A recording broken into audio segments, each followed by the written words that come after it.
Mobile solution channel में आज आपका स्वागत है फिर से एक बार।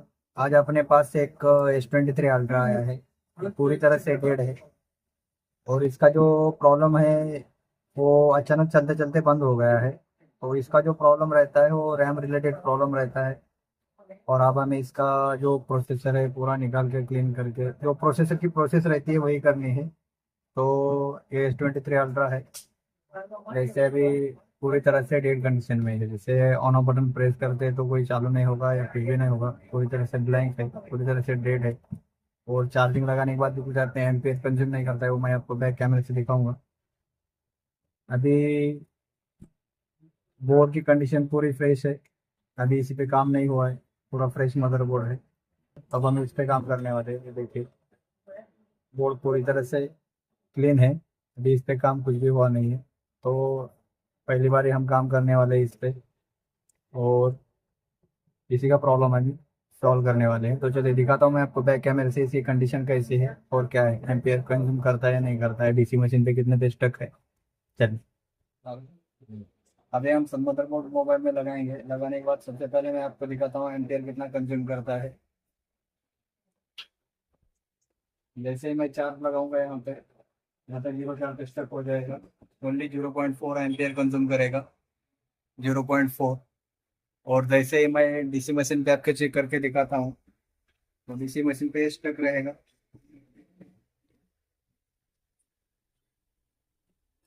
डीसी मशीन लगा दिया है, ये देखिए कितना लगा है।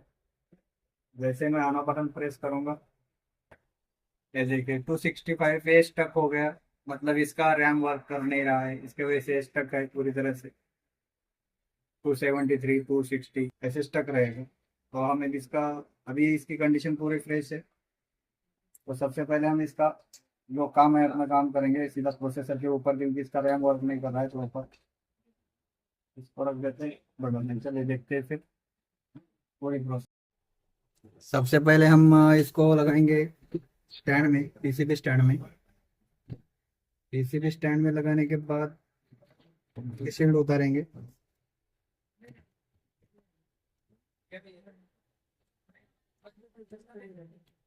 पीसीबी स्टैंड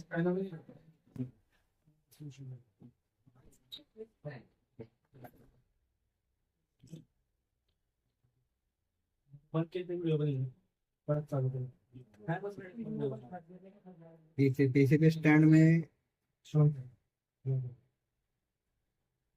लगाने के बाद सबसे पहले हम इसको शील्ड उतारेंगे। शील्ड उतारने के लिए 280 हीट रखेंगे।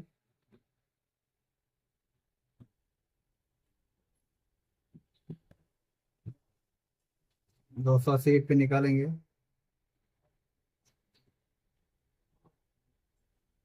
ये मदरबोर्ड जब फ्रेश रहता है तो बनने में ज़्यादा टाइम नहीं लगता। छेड़े हुए मदरबोर्ड आने के बाद ज़्यादा टाइम जाता है। ये देखिए अच्छे से निकल गए।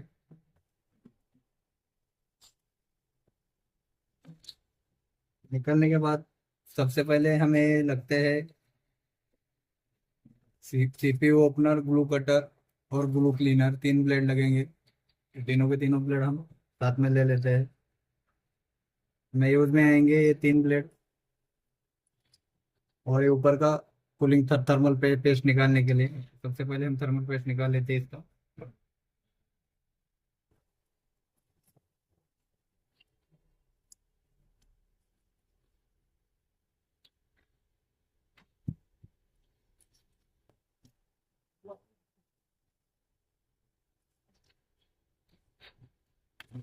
क्लीन कर लेते हैं।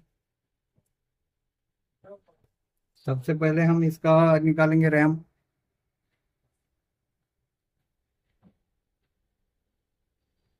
ये देखिए, रैम निकालने के लिए टेम्परेचर रखेंगे 350 या 60।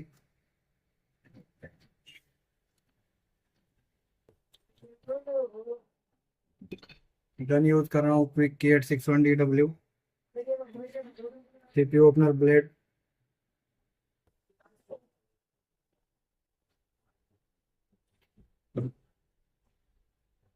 जब हम रैम निकालेंगे तो अपना हाथ स्टेबल रहना नहीं चाहिए, पूरा घूमता रहना चाहिए।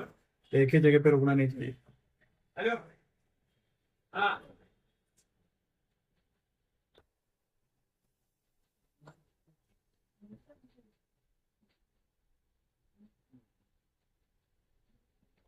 सीपीयू निकालो या रैम निकालो, लेकिन दोनों भी निकालते टाइम हमें माइक्रोस्कोप यूज नहीं करना है। माइक्रोस्कोप जब हम यूज करते हैं तो हीट प्रॉपरली आती नहीं है, इसके वो नोजल टेढ़ा करना पड़ता है, उसके वजह से आईसी प्रॉपरली निकलता नहीं है।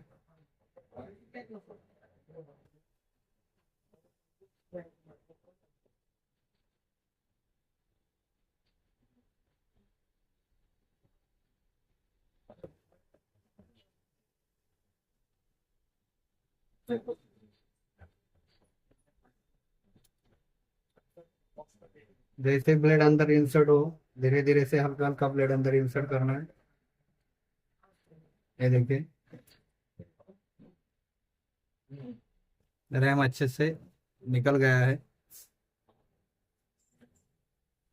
उसको रख देते हैं बाजू में।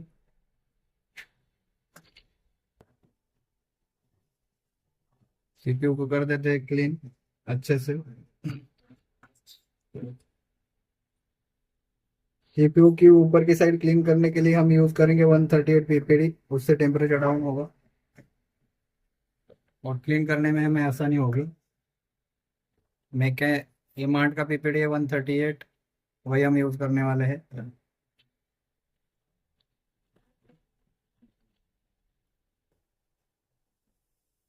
पीपीडी बेस्ट रहेगा तो क्लीनिंग में आसानी होती है।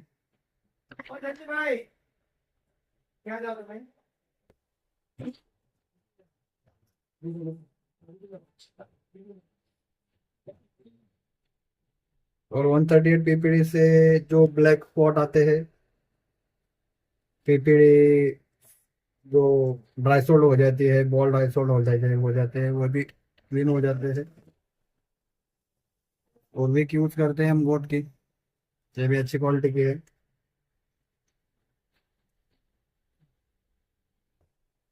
स्मोकिंग के लिए फैन लगाना पड़ेगा।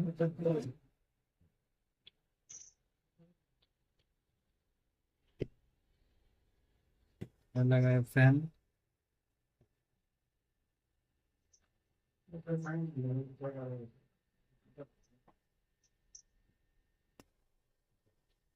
अच्छे से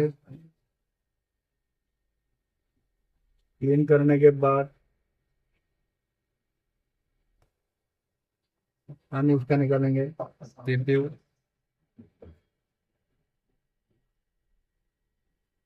पूरी तरह से क्लीन हो गया है।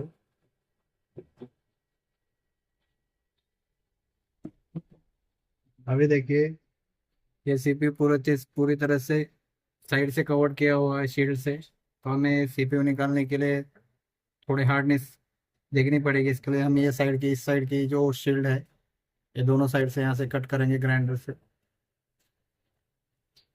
हम यूज करें टोयो यूएल का ग्राइंडर।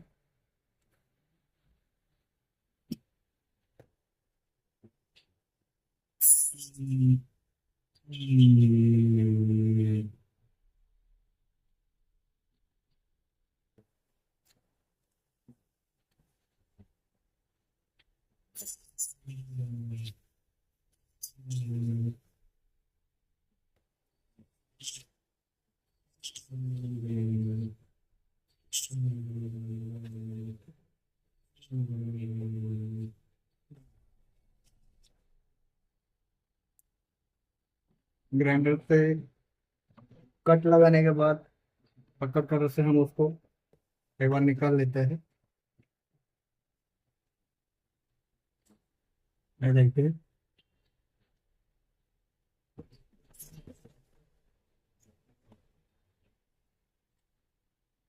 इसी तरह से पूरे शील्ड हमने निकाल दी। एक बार ब्रश से साफ कर लेते हैं, जो मीटर पाउडर आया है वो निकल जाएगा। लगाते हैं दोबारा से पीसीबी स्टैंड में।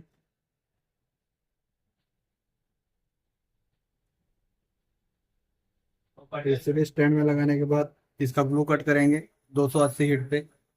Frontier गन यूज करूंगा 857 DW।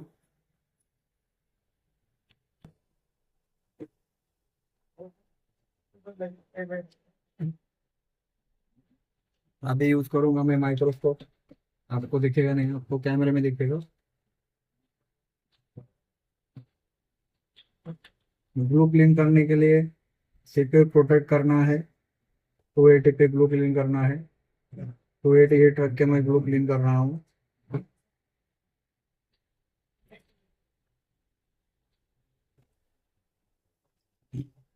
ब्लू क्लीन हो गए हैं। अब हम उतरेंगे सीपीयू।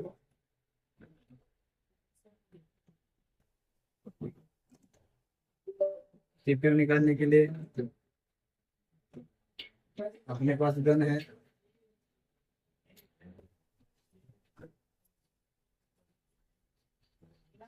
फिर 861 pro.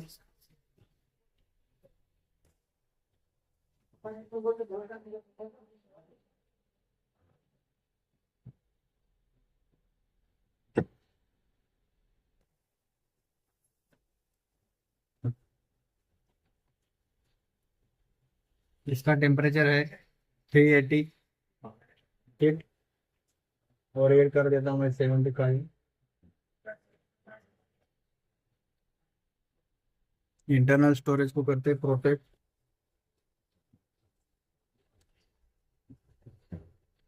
CPU opener blade. Nozzle बड़ा है। हिट हमें एक ही जगह पे नहीं देनी है।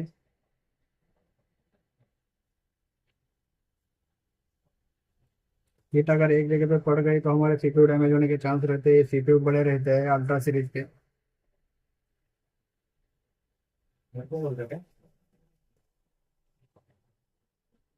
सीपीयू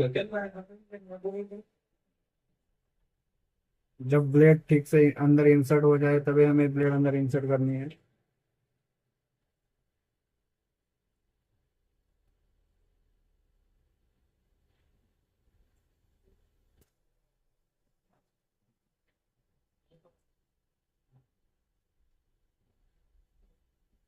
क्योंकि सीपीयू जो खराब होते हैं वो हीटिंग की वजह से खराब नहीं होते। हम जब निकालते हैं ये टेढ़े होने की वजह से वो डैमेज हो जाती है, ब्रेक हो जाता है। जब ब्लेड अंदर पूरी तरह से इंसर्ट हो जाए तो हमें सीपीयू से हल्का उठाना है। सीपीयू अच्छे से उठ जाएगा, कोई प्रॉब्लम नहीं आएगी। जैसे मैंने अभी उठाया वैसे।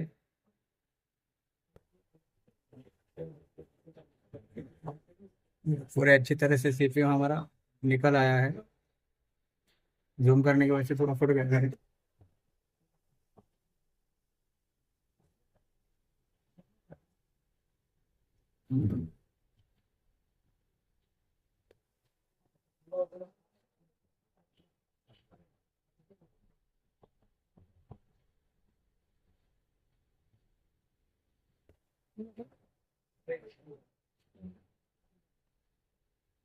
थोड़ा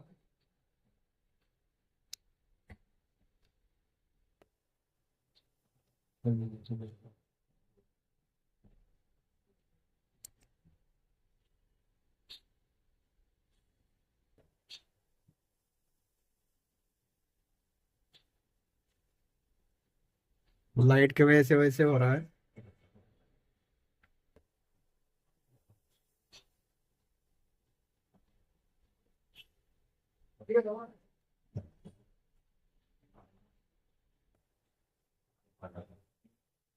चलो हम कर लेते हैं क्लीन। सबसे पहले हम बोर्ड को क्लीन करेंगे।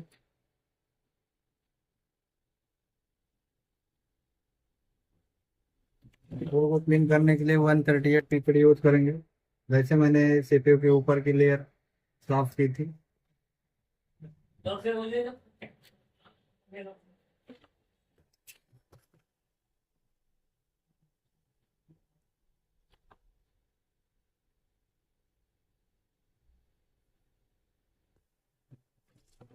Moving fan.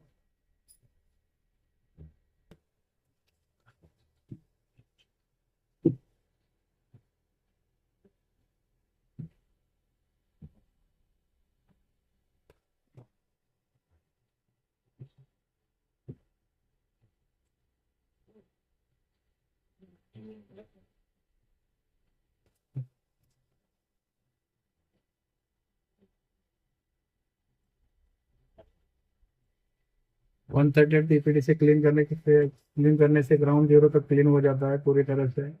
अपने बोर्ड पे पीपीडी बचती नहीं है और बॉल एकदम शेप में आ जाता है ओरिजिनल लेवल में, तो हमें क्लीनिंग में आसानी होती है।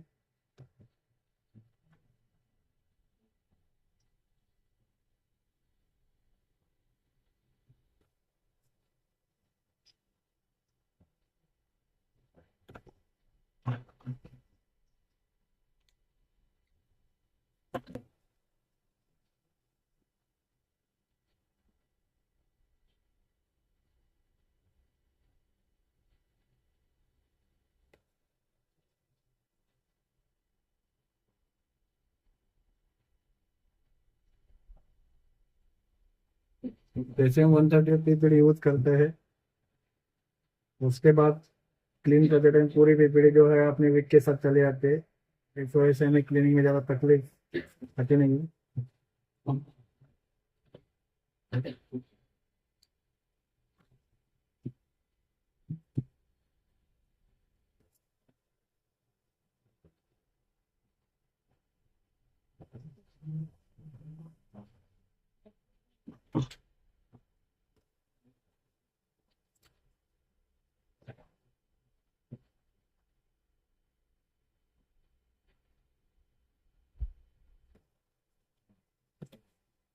एक बार इस कपड़े से क्लीन कर लेते हैं ताकि हमें पता चले कितना इसके अंदर पेस्ट है।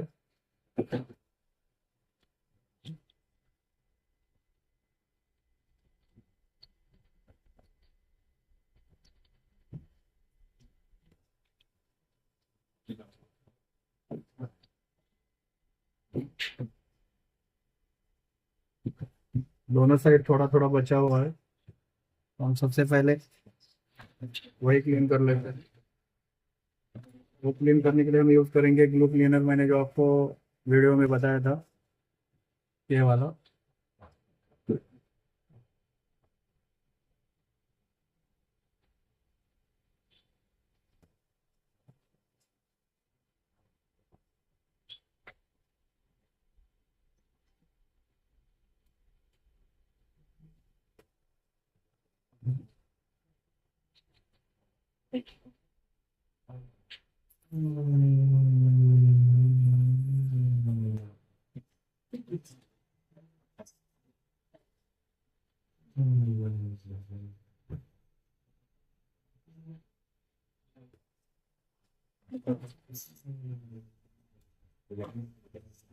एक बार और विक मार लेते हैं ताकि बचा हुआ पीपीडी जो है अपने साथ में चला है।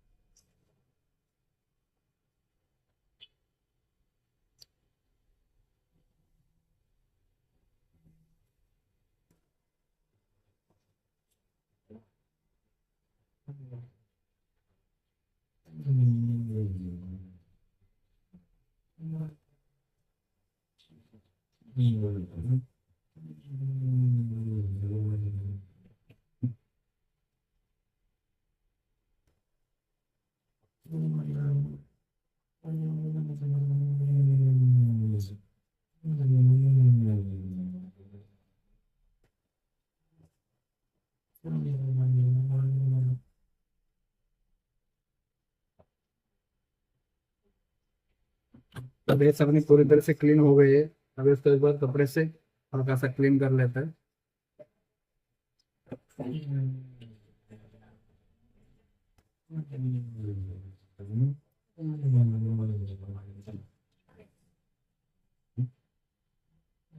देखिए पूरी तरह से अपनी बेस क्लीन हो गई है।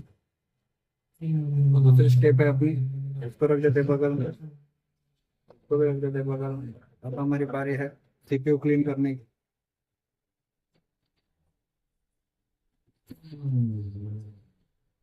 सीपीयू लगा दिया स्टैंड में। सीपीयू क्लीन करने में भी हम 138 डीपीडी यूज करेंगे।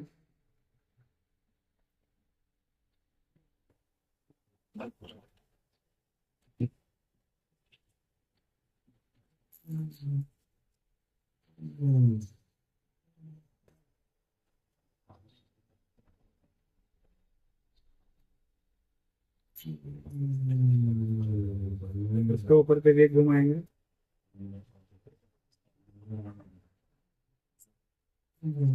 ताकि जितना भी एक्स्ट्रा पीपीडी है वो निकल सकता है उतना निकलेगा। जो नहीं निकलेगा उसको हम ग्लू क्लीनर से निकालेंगे।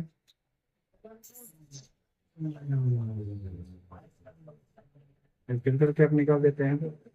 एक दो निकल गए हैं।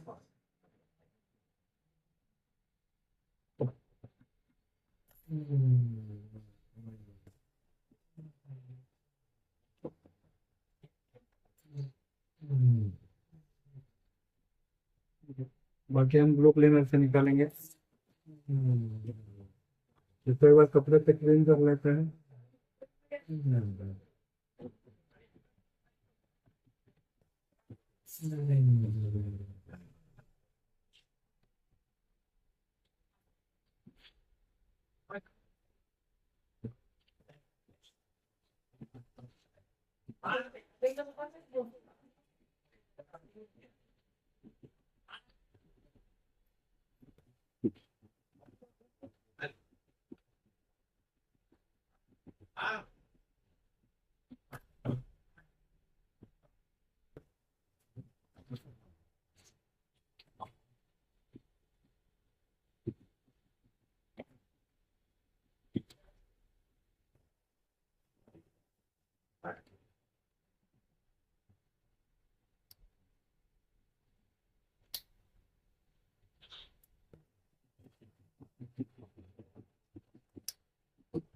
ज्यादा हार्डली ग्लू क्लीनर प्रेस करना नहीं है।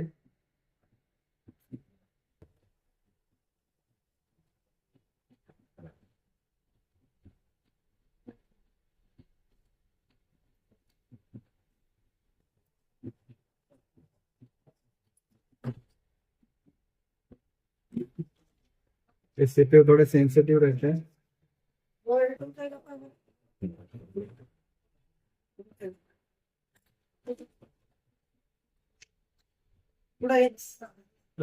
समझ करके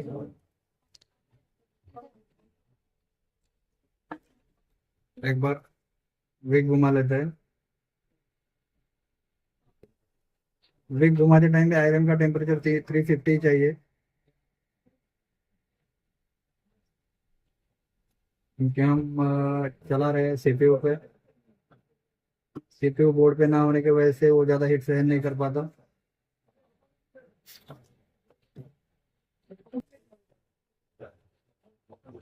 कपड़े से क्लीन करके देख लेते हैं।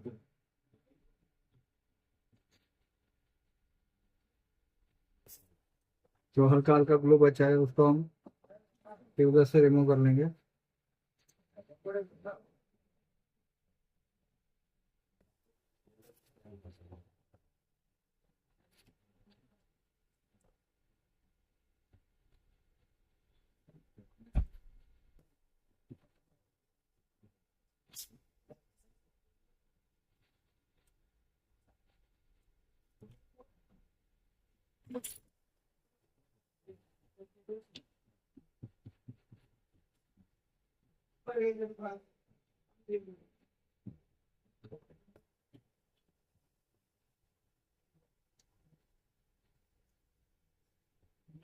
पूरी तरह से अपना सीपीयू क्लीन हो गया है। क्लीन स्टैंड से एक बार क्लीन करके रख देते हैं ताकि गंदा ना हो। रख देते हैं बगल में। अब हम कर लेते हैं सीपीयू रिमूव।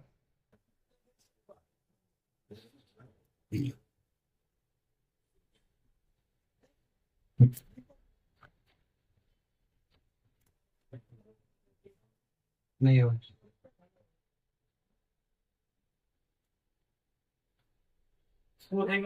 नहीं।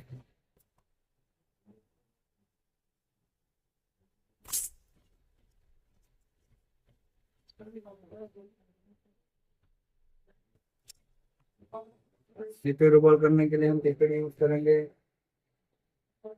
YCS का 183।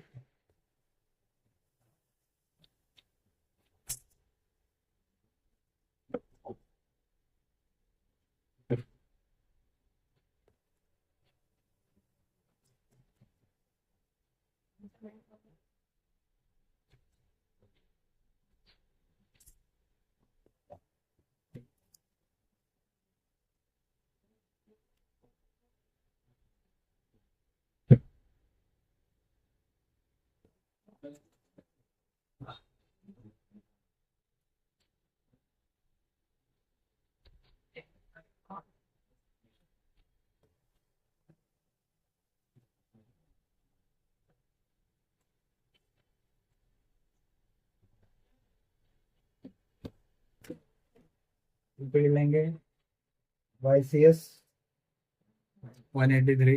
ये देखिए पीपीडी है अपने पास YCS का 183।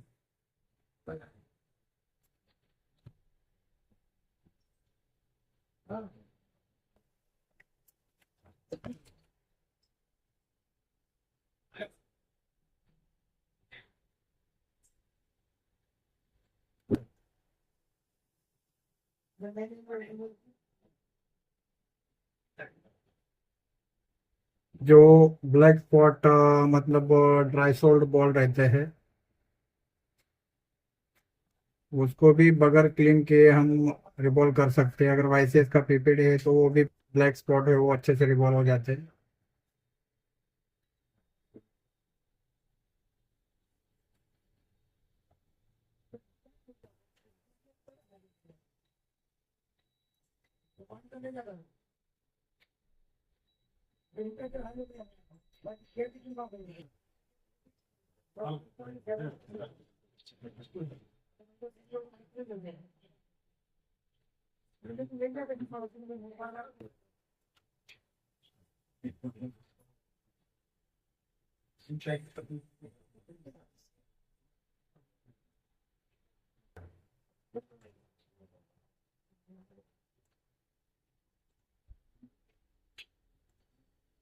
रिवॉल्विंग के लिए यूज करूंगा 8570W। इसका टेम्परेचर रहेगा 280 290।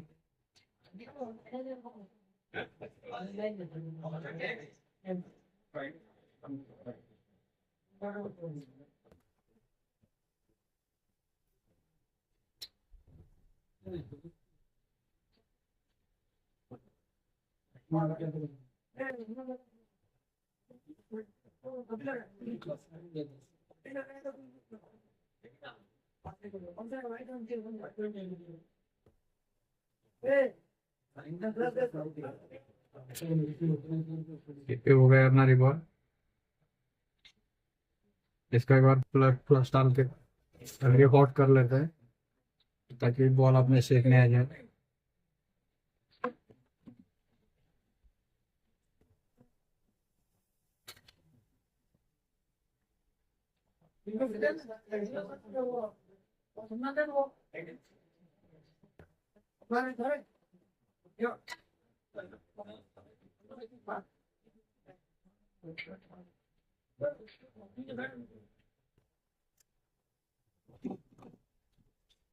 पूरी तरह से सीपीयू रिवॉल्व हो चुका है।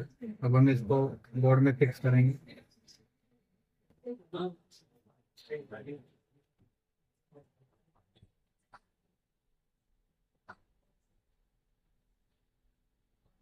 बोर्ड में फिक्स करने के लिए सबसे पहले हम इसको थोड़ा रिहॉट करेंगे मदरबोर्ड को, ताकि पकड़ बनाए रखे।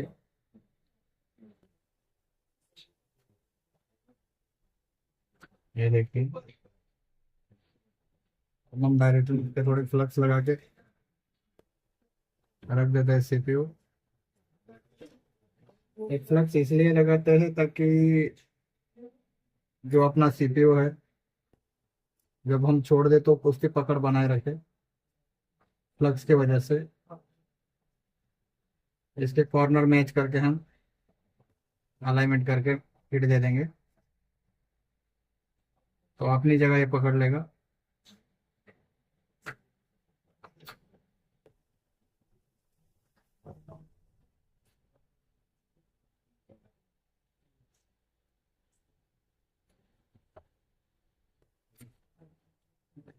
अब हम इसको कर देते हैं हिट।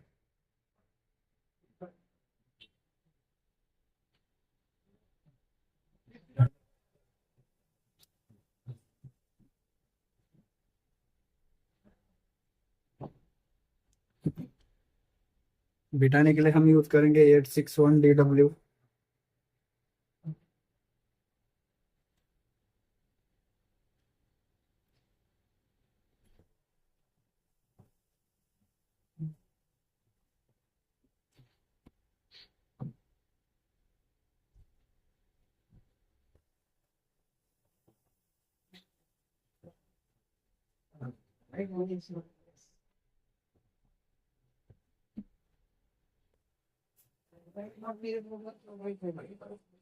जब फ्लक्स बाहर आने लगे तभी हमें ट्विस्ट करना है हल्का सा।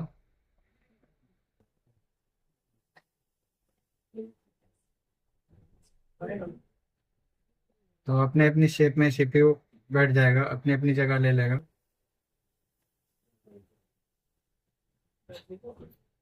ये देखिए मैंने हल्का सा इसको ट्विस्ट कर दिया है। अब हम इसको कर देते हैं।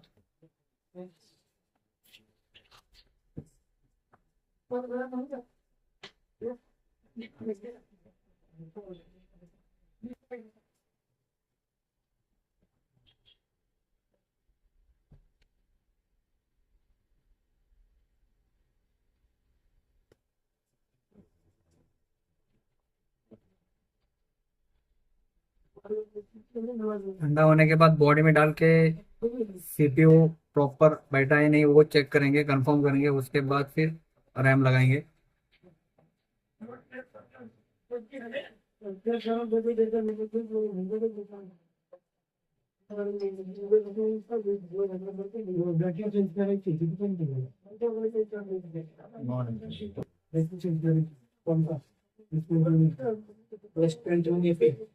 पंद्रह सौ 3 महीने की मिल जाएगी। अब हम इसको बोर्ड में लगा के चेक करेंगे, बॉडी में लगा के। अभी हमने लगाया ओनली सीपीयू। तो सीपीयू जब हम लगाते हैं, जब हमारी डेड कंडीशन थी उस टाइम में स्केमेटिक चार्जर में 0.4 पे स्टक था चार्जिंग लेने में। उतना ही ये चार्ज लेगा क्योंकि तभी भी ये बोलता था कि रैम नहीं है। अभी भी बोलना चाहिए कि रैम नहीं है क्योंकि हमने इसके ऊपर रैम नहीं लगाया।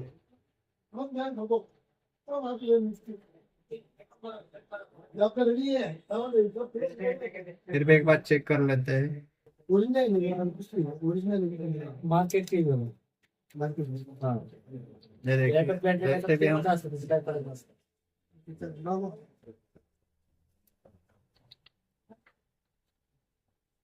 ट्रिप लगा दिए है।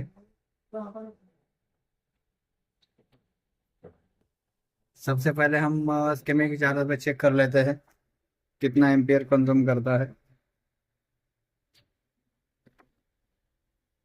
ये देखिए मैंने इसको चार्जर में कनेक्ट किया। कनेक्ट करने के बाद यहाँ पे 0.4 में स्टक हो गया, मतलब अपना जो सीपीयू है प्रॉपरली इंस्टॉल्ड है। ये देखिए इंस्टॉल्ड है। फिर हम करेंगे इसको निकाल लेते हैं। निकालने के बाद अब बिठाएंगे रैम। तो चलिए अभी लगाते हैं इसका रैम। तो रैम लगाने से पहले इसको हम थोड़ा फ्लक्स डालेंगे। फ्लक्स डाल के रिहॉट कर देते हैं, रिहॉट करने के बाद लगाएंगे।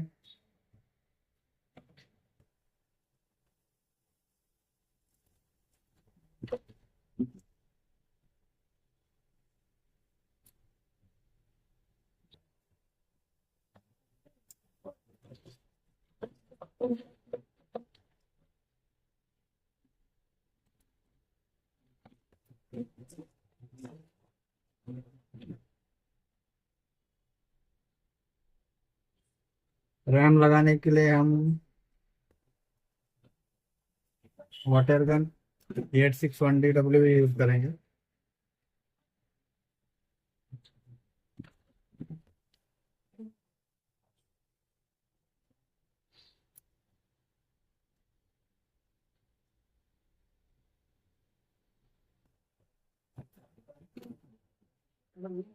अभी बनाना क्या हम्म,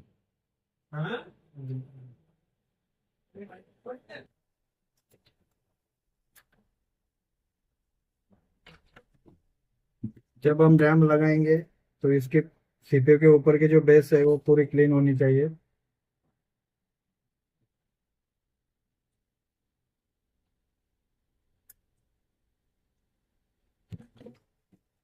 सीपीयू के बेस पे थोड़ा हिट कर देते हैं।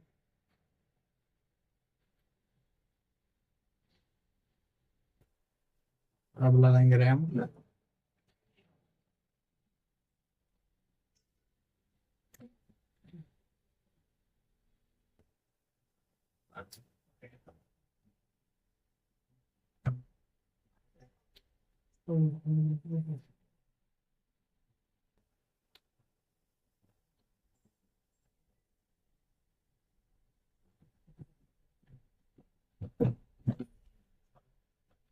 रैम इंस्टॉल करते टाइम हिट रखना है 330 ER50।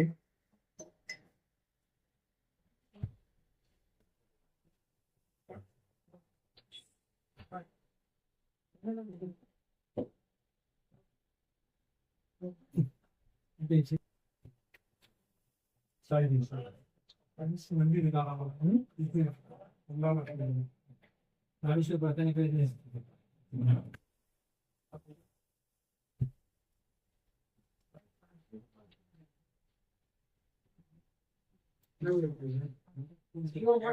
वन सेकंड फाइन क्यों बस आरसी तुम्ही डायरेक्ट आला असतो का 700 रुपये घेतला असतो ना थोडा मागं टाइम सांग एक सॉर्ट करून घ्या घेऊन येतो की एक दिवस जैसे फ्लक्स थोड़ा बाहर आने लगे हमें हल्का सा उसको शेक करना है, ट्विस्ट करना है ताकि वो अपनी जगह प्रॉपर ले सके।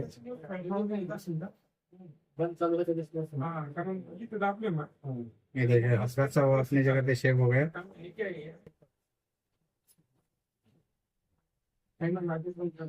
बस अब हम इसको कर देते हैं ठंडा।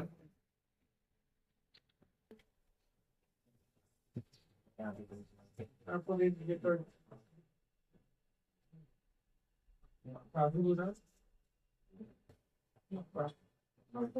हटा लेते माइक्रोस्कोप।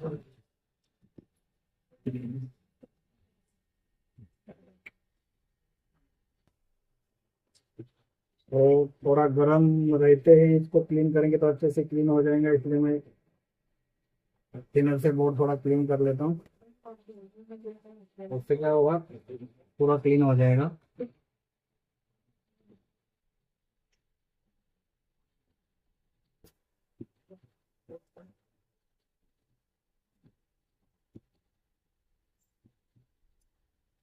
अच्छे से क्लीनिंग भी हो गई है। अब हम लगा देते इसको बॉडी में।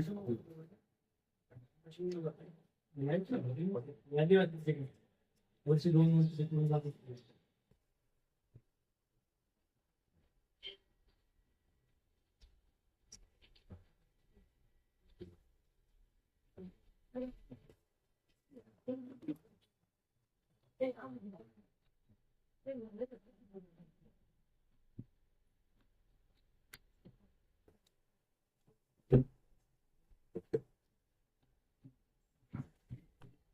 अगर बैटरी चार्ज हो रहेगी तो शायद ऑन हो जाएगा।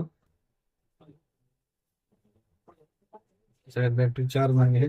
हम एक बार कैमरे चार्जिंग लगा के देखते हैं।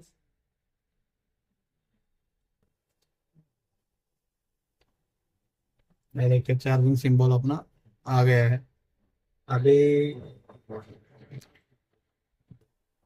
जैसे हम एम्पियर मशीन पे चेक करेंगे, एम्पियर मशीन पे ले रहा है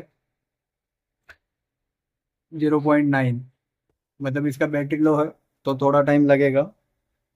अब जैसे ये फ़ोन है, इसके सीपीयू निकालने के लिए वैसे नॉर्मली मैं ये गन यूज़ करता हूँ 861 प्रो। रिबॉलिंग के लिए, अपने बिटाने के लिए 861DW, और रिबॉलिंग के लिए 857DW, ये वाला अपना सेटअप है इससे। अब ये चालू होने के लिए थोड़ा टाइम लेगा क्योंकि बैटरी पूरी तरह से इसकी लो है, इसके वजह से ऑन होने में थोड़ा टाइम लेगा ये। अभी तो उठ ही जाएगा। घ्या बरं मोबाईल, तुम्हाला सांगतो मी. मोबाइल पण काम घ्या शेट टाकलं तरी. हा? पूरा त्यांच्या 2% है, ऑन कर देते हैं।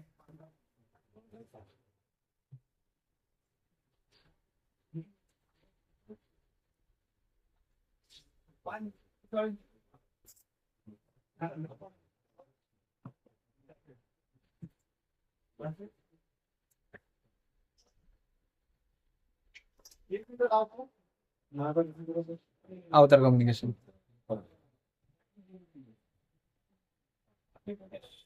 सॉफ्टवेयर क्या था किसको करना पड़ेगा. नहीं नहीं, सॉफ्टवेयर करने के बाद लेट लगता है ना जब ऑन होने के लिए, तो ज़्यादातर डेट में वो पोर्ट लेता है तो सॉफ्टवेयर करके देख लेते हैं। ये देखिए पूरी तरह से ऑन हो गया, विद डाटा है, पैटर्न पे इसमें